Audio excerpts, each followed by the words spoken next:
Hello, Eagle parents. Hey, want to thank you first and foremost for your patience on this information. I know you guys have requested it. I know you need to have more information before you can complete that survey. Um, so, thank you for that. This document that I'm sharing with you is not meant to replace the district's return to learn plan, but it's really meant to give you specific information for DHS. Having said that, this is just an overview of what we've got so far. So there's a lot of details that, as you can imagine, need to be fleshed out, and we are in the process of doing that. So the survey that you received Wednesday night is not a binding survey, meaning that you're not going to be obligated to that choice that you decide to vote for on the survey. But it is important that you give us your best inkling of how you want your student to proceed, whether in person or remotely. So please put some thought into it based on the information I've given you, but understand we are not going to obligate you to your choice on Monday's survey, because we will give you an additional survey, possibly two more surveys that will have more specific information about exactly what our remote learning plan will look like, and exactly what in-person will look like, and we'll probably even include more details on how our protocols and processes will work here at DHS. But before we can develop that further, we need your information from Monday's survey, okay? So please make sure you complete that, and again, expect future surveys so we can further fine-tune our offerings and our plan. Okay, so with that said, we've been working really hard on this the last couple of days to get this out to you. Obviously, the table of contents, this is just an overview. It's not meant to replace the district's return to learn plan, but be specific information to DHS. So COVID tracking and reporting. Obviously, if heaven forbid, if you have a positive case in your household, it's imperative that you report us to DHS so that we can follow our protocol. Okay, so that's very important. Health screenings, students and staff will be checked each day. As students enter the building, they'll go directly to their first hour class. They won't go to their lockers. They won't go to the commons. They'll go directly to first hour where the teacher there will do a temperature check for each student.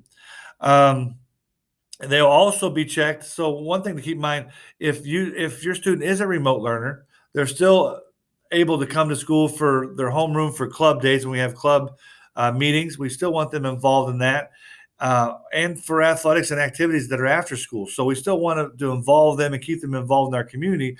But when they return to homeroom or to a practice or a rehearsal, they'll need to have their temperature checked there as well. Okay, so just please understand that.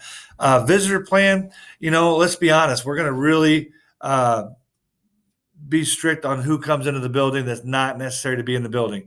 A lot of universities in the state of Illinois are not allowing their education students who have to do observations in schools. They're not allowing them to travel out to different schools and do those. We're going to limit the number of vendors that we have coming into the building as well to the best of our ability. And we're just not going to have a lot of visitors coming into the building, as you can understand why. So then you have the curriculum instruction. This is what our schedule looks like. 4 classes per day.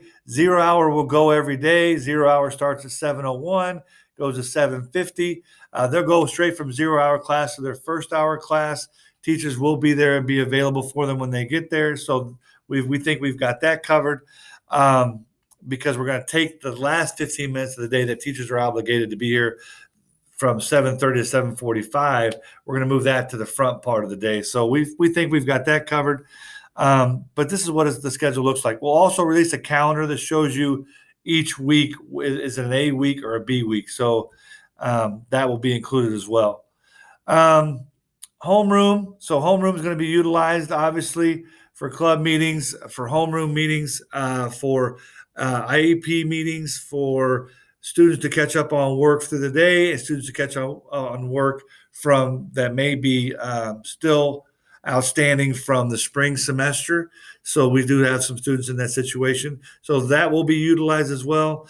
And I'll be honest with you, I know we've had some requests for students to leave after or prior to homeroom, and we are still weighing that and considering what that will look like. So we may change our stance on that, but that comes with some additional logistics that we aren't prepared to answer today. So just bear with us on that.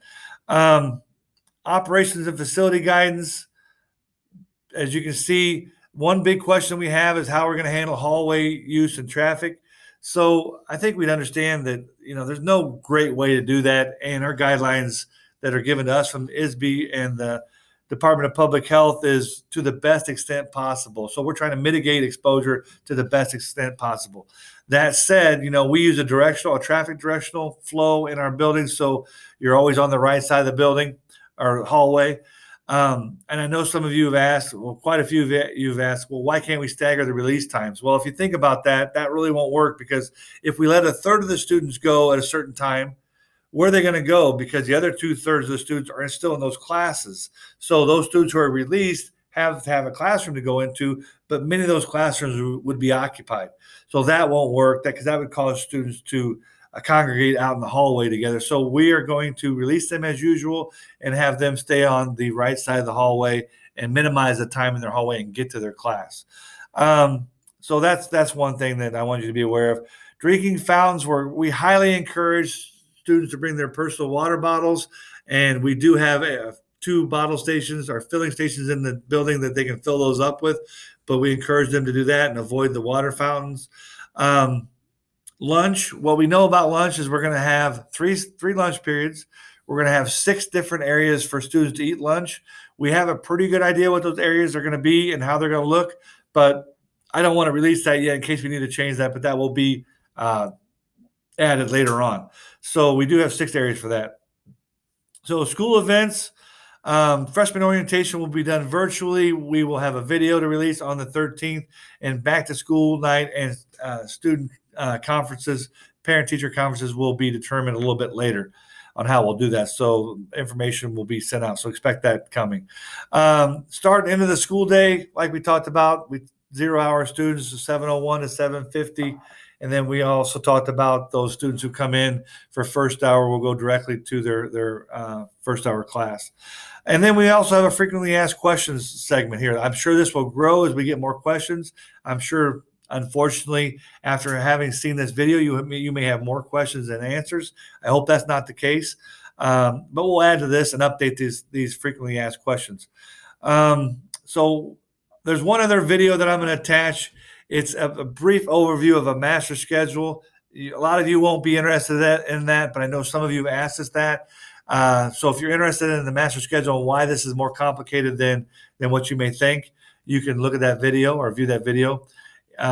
It doesn't truly give the whole process justice, but it does give you an idea of what it takes to develop a master schedule. So until I reach out to you again, please complete that survey to the best of your ability. As always, shoot me an email if you have questions. I will be available. Also, until then, hey, stay classy, stay healthy, and enjoy the last few weeks of summer. Thank you.